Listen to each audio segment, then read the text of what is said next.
Hai semuanya, apa kabar? Sehat, sukses, bahagia selalu ya. Jangan lupa subscribe, karena subscribe itu gratis. Dan bagikan channel ini agar kami dapat terus berkembang dalam memberikan Anda berbagai informasi dan insight yang bermanfaat tentunya. Bagi Anda yang selama ini telah mendukung kami dengan membagikan channel ini dan mensubscribe-nya, kami ucapkan terima kasih dari lubuk hati yang paling dalam, dan kami doakan Anda selalu diberikan kesehatan, rezeki, dan kebahagiaan yang melimpah. Mari kita mulai sebuah insight tentang sebuah perusahaan yang melantai di pasar modal Indonesia dengan nama MNC Studios International Tbk, atau kode sahamnya MSIN atau MSIN. MSIN sebenarnya didirikan sudah cukup lama, pada tanggal 13 Juli 2000 dengan nama PT Bakti Media Internasional, dan mulai beroperasi secara komersial pada tahun 2000. Kantor pusat MNC Studios berlokasi di iNews Center di MNC Center Komplek, Jalan Kiai Haji Wahid Hasyim nomor 28, Jakarta Pusat. Dengan pemegang saham yang terbesarnya adalah Media Nusantara Citra Tbk atau MNCN. Berdasarkan anggaran dasar dari perusahaan, maka ruang lingkup dari kegiatan MSIN adalah berusaha dalam bidang penyelenggaraan jasa, perdagangan, dan juga investasi.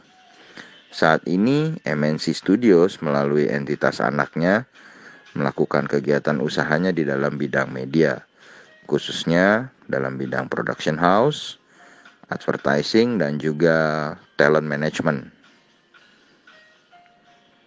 Dan kalau kita lihat saat ini di pasar modal Indonesia, MSIN atau MNC Studios International Tbk diperdagangkan dengan harga Rp290 dengan market capital atau nilai pasar Rp1,51 triliun. Kemudian MSIN ini sendiri sebenarnya adalah perusahaan yang masih tergolong baru di pasar modal Indonesia, yaitu listing tanggal 8 Januari 2018 dengan pemilik saham utamanya Media Nusantara Citra Tbk atau MNCN sebesar 70,01% dan PT Maybank Kim Eng Sekuritas sebesar 9,44%. Ini cukup aneh karena underwriter dari MSIN ini adalah CIMB Sekuritas, Mandiri Sekuritas, dan PT MNC Sekuritas, tapi justru yang memiliki share-nya atau pemegang sahamnya malah sekuritas yang lain, yaitu Maybank Kim Eng Sekuritas. Kemudian masyarakat memiliki tidak terlampau banyak, hanya 20,47%, dengan komisaris utamanya adalah Nur Singh, dengan direktur utamanya adalah Ella Kartika.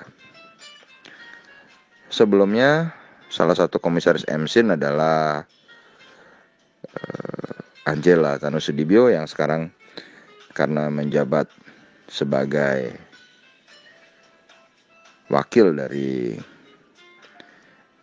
Kementerian Pariwisata, maka Angela Tanusudibio meninggalkan posisinya di MSIN untuk terjun sebagai wakil menteri di pemerintahan Presiden Jokowi saat ini. Dan kalau kita lihat dari EPS-nya, EPS MSIN tahun ini hanya tercatat di 29 atau mengalami penurunan baik secara year on year ataupun secara Q on Q-nya. MSIN sendiri mencatatkan sales sebesar 716,18 miliar rupiah dengan aset sebesar 2,3 triliun, liability sebesar 845,72 miliar, dan equity sebesar 1,44 triliun. Dengan net profit atau profit bersih sebesar 75,69 miliar. Sedangkan book value per share dari MSIN sendiri adalah 200 yang menghasilkan price to book value ratio sebesar 1,05 kali dan price earning ratio-nya 10 kali. Jadi kalau kita lihat dari valuasinya, MSIN ini masih bisa kita kategorikan sebuah perusahaan yang lumayan murah ya. Kemudian kalau kita lihat dari segi profitability-nya, net profit margin dari MSIN ini adalah 10,56%, double digit, dan return on equity-nya adalah 10,5% juga double digit. Ini menandakan profitability-nya cukup baik dan return on asset-nya adalah 6,59%. Sedangkan debt equity ratio-nya adalah 58,71% atau rasio utangnya masih cukup baik 58,71% atau di bawah 60%. Yang mungkin kurang begitu baik adalah tahun 2020 ini MSIN tidak membagikan dividen. Setelah sebelumnya tahun 2019 MSIN membagikan dividen. Saya pikir ini juga akibat menurunnya